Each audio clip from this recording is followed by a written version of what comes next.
کہ اللہ نے حکم دیا باقاعدہ داروغے جہنم کو، کیا ہے جہنم کے دروغہ آج تو اپنے دروازوں کو بند کر لے، آج جہنم کے اندر کوئی نہیں جائے گا، کیونکہ آج میرے محبوب کی بارات آنے والی ہے۔ ہاں اور سنیں قریب سے، رب تبارک و تعالیٰ نے حوروں کو حکم دیا، یوں تو تم نور کی بنی ہوئی ہو، لیکن آج اور نور کے پانی میں ڈبکی لگا کر اپنے آپ کو سنوار لو، سجا لو، کیونکہ آج تمہیں میرا محبوب دیکھنے کے لیے آ رہا ہے۔ کیوں دیکھنے آ رہے ہیں محبوب؟ تو معراج کی حکمت بھی یہ ہے، قرآن کہتا ہے ان اللہ اشترى من المؤمنین انفسهم واموالهم بان لهم الجنہ، اللہ نے مومنوں کی جانوں کو خرید لیا ہے جنت کے بدلے۔ قرآن کی آیت ہے یہ، اللہ فرماتا ہے ہم نے اے محبوب سارے مومنین کی جانوں کو خرید لیا ہے جنت کے بدلے۔ سودا کون کرا رہا ہے؟ محبوب کرا رہا ہے۔ ہم تو بیچنے والے ہو گئے اپنی جانوں کو، خریدار ہے اللہ، اور بیچ میں سودا کرانے والے کون ہیں؟ حضور ہیں۔ حضور نے اپنے امتیوں کو تو دیکھا ہے، صحابہ کو دیکھا ہے، کیسے کیسے وہ جنت کے لیے اپنی جان کی بازی لگا دیتے ہیں، اولاد کو بھی قربان کر دیتے ہیں، والدین کا سر بھی قلم کر دیتے ہیں اگر باپ کافر ہو۔ تو یہ صحابہ کی جرأت ہے، بہادریاں حضور نے خوب دیکھی ہیں، امت کو خوب دیکھا ہے۔ رب تبارک و تعالیٰ فرماتا ہے کہ اے محبوب چونکہ تم سودا کرانے والے ہو، ان کو تو دیکھ لیا جو جانیں بیچنے والے ہیں، اب ذرا خریدار کو بھی تو آ کر دیکھ لو کون ہے تمہاری امتیوں کی جانوں کا سودا کرنے والا۔ اس لیے رب نے اپنے محبوب کو خریدار جو رب ہے اپنا دیدار کرایا، اور جس کے بدلے اللہ نے مومنوں کی جانیں خریدی ہیں، رب تبارک و تعالیٰ نے حوروں کو بھی دکھا دیا کہ جو تمہارے امتی اپنی جانیں بیچ کر آئیں گے ہم ان کو حوریں عطا کریں گے، یہ ہم ان کو بدلہ دیں گے، یہ جنت کے محلات دیں گے، یہ حور و غلمان عطا کریں گے، یہ نہروں سے پانی پلائیں گے۔ ساری جنتوں کا اللہ نے اپنے محبوب کو دیدار کرایا تاکہ محبوب سودا تم کرانے والے ہو، تاکہ تم اچھی طرح سے جان لو، اور جا کر اپنے امتیوں کو بتا دو کہ میں نے جو تمہاری جانیں جس چیز کے بدلے بیچی ہے وہ کوئی معمولی چیز نہیں ہے، وہ جنت ہے جو تمہیں ملنے والی ہے۔ یہ ہے معراج کی ایک حکمت۔ اور سورہ قریب سے معراج کی حکمت کیا ہے؟ سارے نبیوں نے یہ کہا کہ اللہ ایک ہے، ہر نبی نے گواہی دی اللہ ایک ہے، اشہد ان لا الہ الا اللہ، میں گواہی دیتا ہوں اللہ ایک ہے۔ گواہ کون بنتا ہے؟ گواہ تو وہ بنتا ہے نا جو جس نے دیکھا ہو۔ یہ ہمارے گواہ ہیں، میں نے یہ چیز خریدی تھی، یہ ہمارے گواہ ہیں، تو گواہی تب دیں گے نا جب دیکھا ہو۔ گواہی کی انتہا یہ ہے کہ گواہی دینے والا آنکھوں سے دیکھے بھی۔ سارے انبیاء آئے دنیا میں 1.25 لاکھ کے قریب، ہر ایک نے کہا میں گواہی دیتا ہوں اللہ ایک ہے، ہر ایک نے شہادت دی، لیکن جس کے بارے میں سارے انبیاء نے گواہی دی ہے اس کو کسی نے دیکھا نہیں ہے۔ لیکن اے محبوب تم سب سے آخر میں آؤ گے، تم بھی کہو گے اشہد ان لا الہ الا اللہ۔ ہم نہیں چاہتے کہ جیسے گواہی دیگر انبیاء کی ہے بغیر دیکھے تمہاری گواہی بھی ایسی ہو، ہم گواہی کو تم پر مکمل کرنا چاہتے ہیں تاکہ جب تم دنیا میں آؤ اور دنیا میں توحید کا جب پیغام تم سناؤ تو تم صرف سنی سنائی بات نہ کہو کہ اللہ ایک ہے، تم اپنی آنکھوں سے دیکھو، اور دیکھنے کے بعد کفار مکہ میں جا کر اعلان کرو جس خدا کو مسلمان مانتا ہے وہ دو نہیں ہے بلکہ وہ ایک ہے جس کو میں اپنی آنکھوں سے دیکھ کر آیا۔ یہ ہے گواہی کا مطلب، یہ ہے میرا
اور یہ چیلنج دے دیا ہے تم کتنی بھی ترقی کر جاؤ، جہاں لامکا تک عرش اعظم تک اس اسلام کا جو مذہب اسلام ہے، جو اس کا دائی ہے، جہاں جوتی پہن کر گیا ہے، تم وہاں تک سوچ بھی نہیں سکتے ہو۔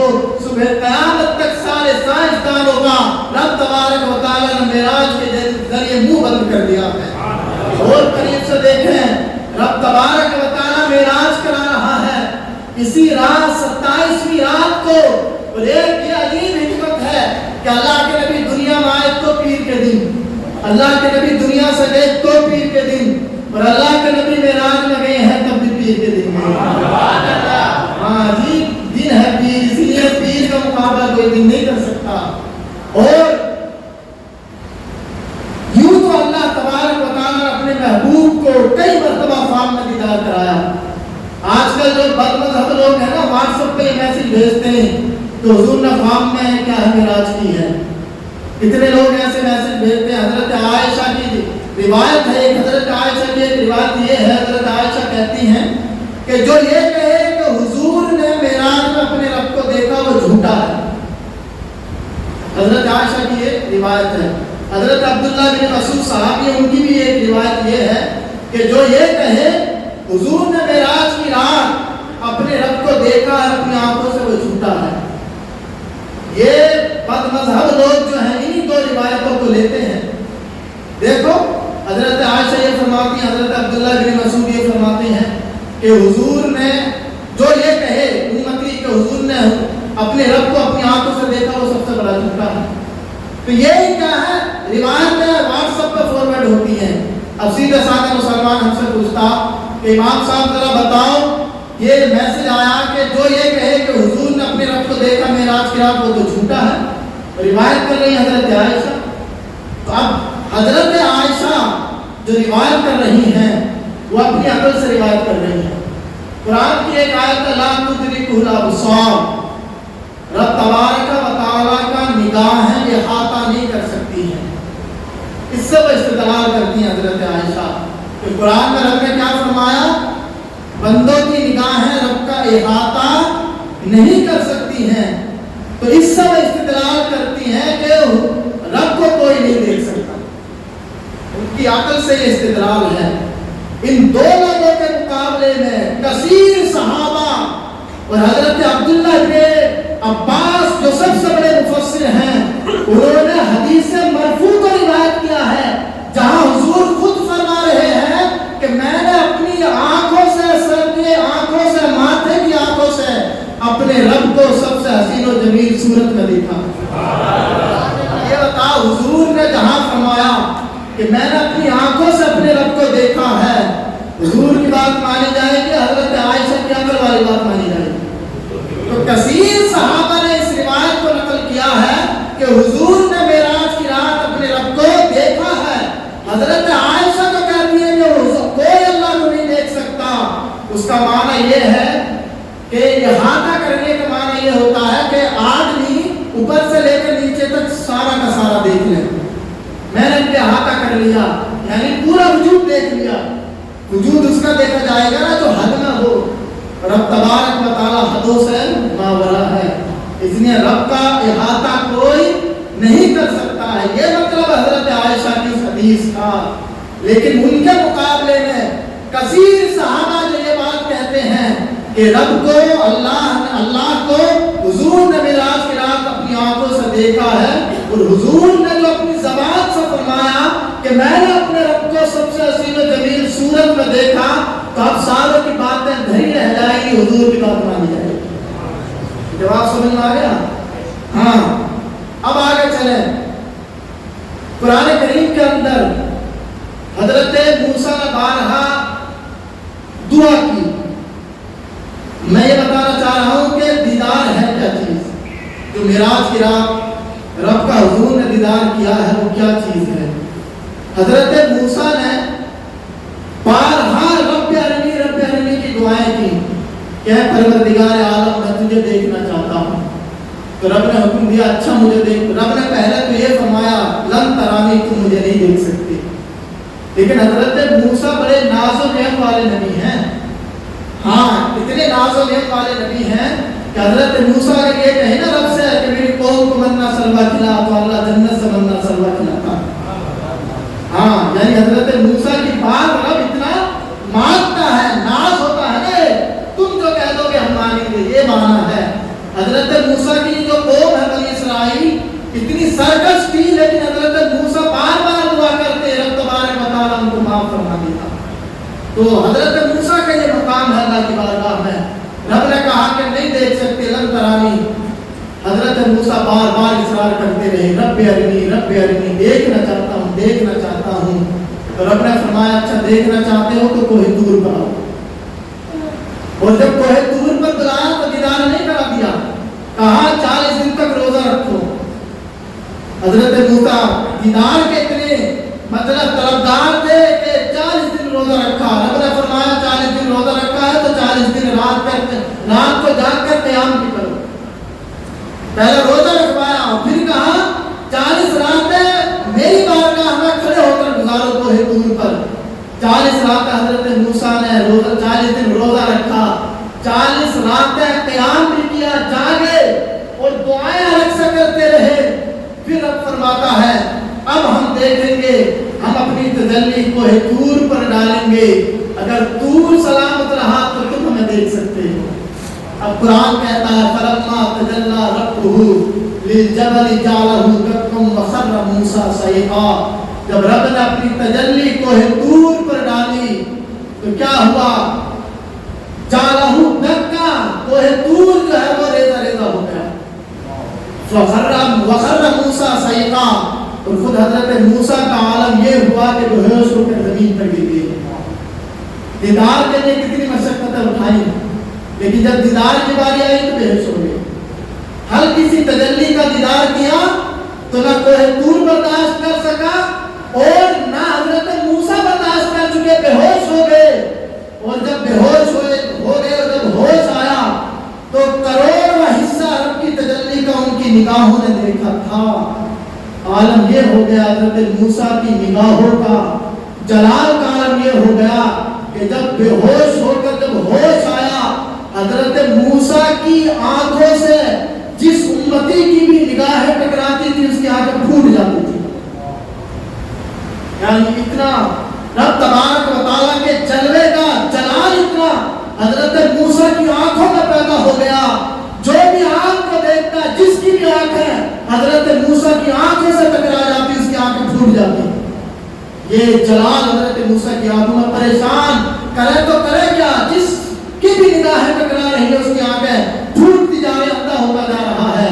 حضرت موسیٰ نے باقاعدہ پہلے لکڑی کا پردہ اپنی آنکھوں پہ ڈالا، اور جب لکڑی کا پردہ اپنی آنکھوں پہ ڈالا تو لکڑی کو بھی حضرت موسیٰ کی نگاہوں کی تجلی نے جلا ڈالا.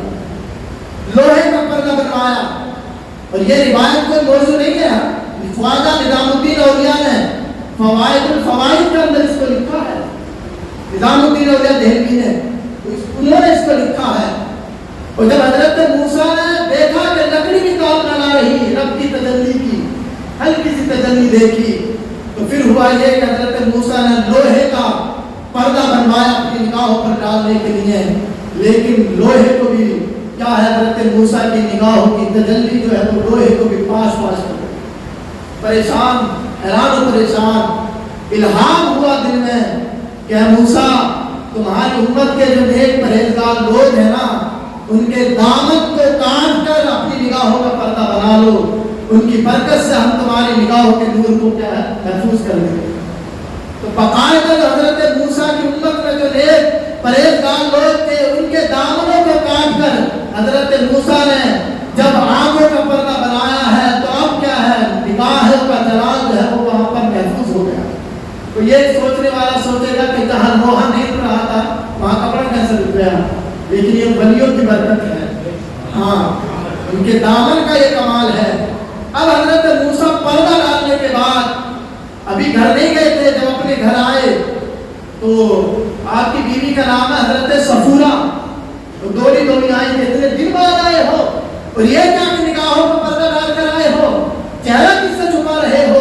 تو حضرت موسیٰ نے کہا، ساری بات بتا دی کہ اے صفورہ، میں اپنے رب کا دیدار کر کے آ رہا ہوں، اپنے اپنے رب کی تجلی دیکھ کر آ رہا ہوں، اور اے صفورہ تو اپنی نگاہیں میری نگاہوں سے مت ملانا۔ اگر تیری نگاہیں میری نگاہوں سے ٹکرا گئی تو تیری نگاہیں کیا ہے غائب ہو جائیں گی، تیری آنکھیں ٹوٹ جائیں گی۔ لیکن حضرت موسیٰ کی بیوی تھی وہ بھی، اور جب انہوں نے سنا کہ تم رب کی تجلی کو دیکھ کر آئے ہو تو مچل گئی، کہنے لگی ایسی ہزاروں آنکھیں قربان کر دوں گی، وہ آنکھیں تو دکھاؤ جو رب کو دیکھ کر آئی ہیں، ایسی ہزاروں آنکھیں قربان کر دوں گی، وہ نگاہیں تو دکھاؤ جو رب کی تجلی کو دیکھ کر آئی ہیں۔ حضرت موسیٰ نے بار حوالہ کیا، نہیں مانی، لیکن کہا اچھا ایسا ہے، ایک آنکھ کو بند کر لیتی ہوں، دوسری آنکھ سے دیکھ لیتی ہوں، پھوٹے گی تو ایک پھوٹے گی، ایک تو محفوظ رہ جائے گی۔ حضرت موسیٰ سے جب اصرار کیا تو حضرت موسیٰ کی بیوی نے ایک ہاتھ اپنی اس آنکھ پر رکھا، اور جب اس والی آنکھ سے دیکھا حضرت موسیٰ نے جب پردہ ہٹایا ہے تو یہ آنکھ جو ہے وہ پھوٹ گئی، تاب نہ لا سکی۔ اور لیکن ایسی لذت رب تبارک و تعالیٰ کی تجلی جو دیکھ کر آئی تھی حضرت موسیٰ کی آنکھیں، ان آنکھوں کو دیکھ کر حضرت صفورہ کو وہ لذت حاصل ہوئی کہ ایک پھوٹ گئی ہے، پھوٹ جانے دو، دوسری بھی کھول دی کہ اس سے بھی دیدار کرنا چاہتی ہوں۔ ہاں، جب دوسری کھولی ہے اور اس پر ہاتھ رکھا ہے تو حضرت موسیٰ کا وہاں معجزہ ظاہر ہوا کہ انہوں نے اس پھوٹی ہوئی کیا آنکھ پر ہاتھ رکھا تو اس سے دیکھا تو یہ پھوٹ گئی، لیکن جب ہاتھ ہٹایا تو حضرت موسیٰ کے معجزے کا یہ منظر دیکھا کہ اب یہ ٹھیک ہو چکی تھی۔ پھر جتنی دیکھتی جا رہی تھی اتنی لذت محسوس ہوتی جا رہی تھی، جب یہ ٹھیک ہو گئی تو اب اس سے کھول کر دیکھا، اس پر ہاتھ رکھ لیا، یہ پھوٹ گئی، یہ کھولا، یعنی بار ایسا ہوا۔ اور رب تبارک و تعالیٰ کے ان آنکھوں کا رب تبارک و تعالیٰ کو جو آنکھیں دیکھ کر آئی تھی حضرت صفورہ بار بار اسی جگہ دیدار کرتی رہی، لیکن بعد میں حضرت موسیٰ کے معجزے سے دونوں آنکھیں انقطاع کر دی گئی۔ تو یہ ہے رب تبارک و تعالیٰ کا دیدار کہ اگر حضرت موسیٰ جب ایک تجلی دیکھیں تو ان کے جلال کا عالم یہ ہو جائے، صرف تجلی دیکھی، لیکن یہاں تو بات یہ ہے کہ حضور نے صرف تجلی نہیں دیکھی ہے بلکہ رب تبارک و تعالیٰ کو ایک کمال یا اس سے بھی کم فاصلے کے قریب بیٹھ کر رب کا دیدار کیا۔ آپ اندازہ تو لگائیں، اور جب واپس آئے ہیں تو ایسا نہیں ہے، یہ حضور کی طاقت کا عالم ہے کہ جب حضور نے اللہ کو دیکھ بھی لیا تو ایسا نہیں ہے کہ جب زمین پر آئے ہیں تو کسی کی آنکھ ٹوٹ گئی ہو، کیونکہ رب کے جلووں کو برداشت کرنے کی طاقت وہ حضور کے اندر ہے۔ اسی لیے تو رب تبارک و تعالیٰ حضرت موسیٰ کو بارہا نہیں دیکھ سکتے، لیکن جب دیکھ لیا تجلی کو تو بے ہوش ہو کر گر گئے، اور اتنی مشقتیں روزے رکھنے کے بعد، قیام کرنے کے بعد، راتوں کو جاگنے کے بعد رب کی ایک تجلی دیکھی اور وہ بھی پوری نہ دیکھ سکے، بے ہوش ہو گئے۔ لیکن ہاں رب تبارک و تعالیٰ نے، رب تو سب جانتا ہے کہ موسیٰ نے اتنی سماجتیں کی پھر بھی ہمیں صحیح سے نہیں دیکھ سکے، لیکن رب تبارک و تعالیٰ نے موسیٰ کے لیے انتظام کیا کہ تم انہیں ضرور دیکھو گے جو ہمیں دیکھے گا۔ ہاں یہی تو وجہ ہے کہ حضرت موسیٰ نے بار بار اپنے محبوب کو یعنی حضور کو بار بار روکا ہے، وہ میں بعد میں بیان کروں گا، لیکن یہاں پر اب میں نے جمعے میں تقریر بیان کی اس سے آگے میں چلتا ہوں کہ رب تبارک و تعالیٰ نے سارے انبیاء کو مسجد اقصی میں جمع کیا۔ ایک بار درود پاک پڑھیں سب انشاءاللہ۔ مولانا محمد مبارک وسلم صلی علیہ صلاۃ و سلام علیک یا رسول اللہ صلی اللہ علیہ وسلم۔ بات سب سمجھ میں آ رہی ہے؟ سبحان اللہ کا رب تبارک و تعالیٰ نے 1,24,000 مبیش انبیاء کو مسجد اقصی میں جمع کر دیا۔ سوال یہ ہے کہ سارے انبیاء جو پہلے حضور سے آئے ان کو پہلے مسجد اقصی میں بھیج دیا اور حضور بعد میں براق پر سوار ہو کر گئے۔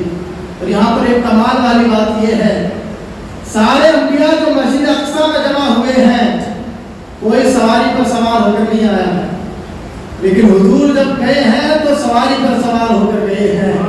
وجہ کیا ہے؟ جو باراتی ہوتے ہیں وہ پیدل رہتے ہیں، جو دولہا ہوتا ہے وہ سوار ہوتا ہے۔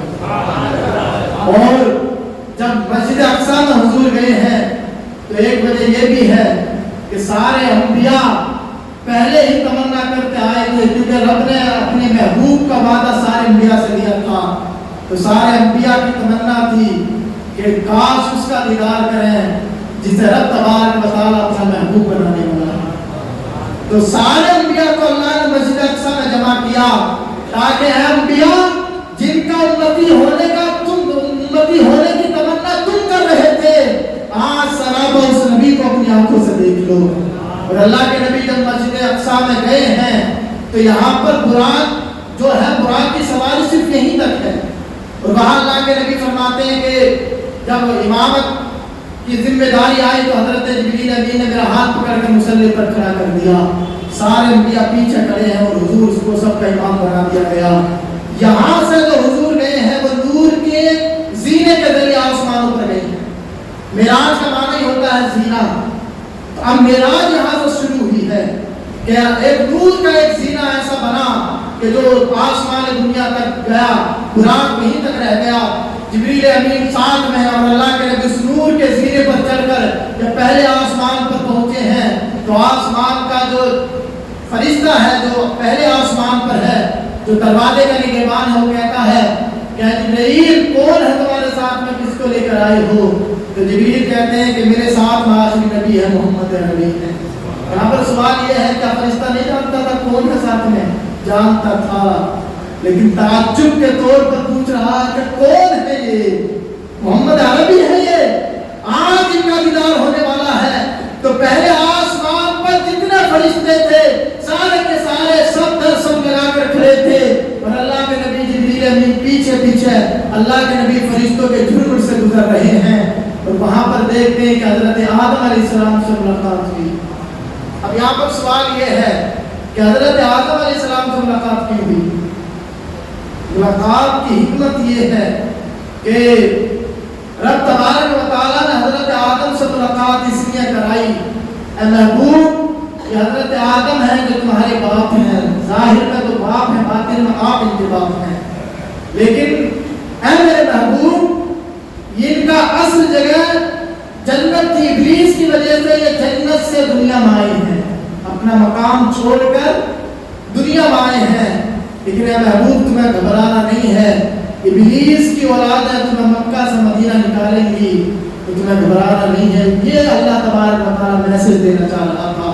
اور وہاں پر اللہ کے نبی نے حضرت آدم سے ملاقات کی، دوسرے آسمان پر گئے، حضرت عیسیٰ علیہ السلام سے ملاقات ہوئی، حضرت یحییٰ سے ملاقات ہوئی، تیسرے پر گئے تو حضرت یوسف سے ملاقات ہوئی ہے، چوتھے پر گئے تو حضرت ادریس سے ملاقات ہوئی ہے، پانچویں پر گئے ہیں تو حضرت ہارون سے ملاقات ہوئی ہے، چھٹے پر گئے ہیں تو حضرت موسیٰ سے ملاقات ہوئی ہے، اور لاسٹ والا جو ہے ساتواں آسمان وہاں پر جب گئے ہیں تو حضرت ابراہیم علیہ السلام سے ملاقات ہوئی۔ اور پھر وہاں ساتویں آسمان سے جب آپ گئے ہیں تو ساتویں آسمان سے جو آپ کا جب سفر شروع ہوا ہے سدرۃ المنتہا تک، تو جبریل امین سدرۃ المنتہا تک بھی ساتھ ہیں، لیکن جب اور سدرۃ المنتہا سے جب آپ کا اگلا جو سفر ہوا ہے تو وہ ہوا رف رف پر، جو ایک سبز رنگ کا نورانی تخت تھا، اس رف رف پر اللہ کے نبی صلی اللہ علیہ وسلم سوار ہوئے،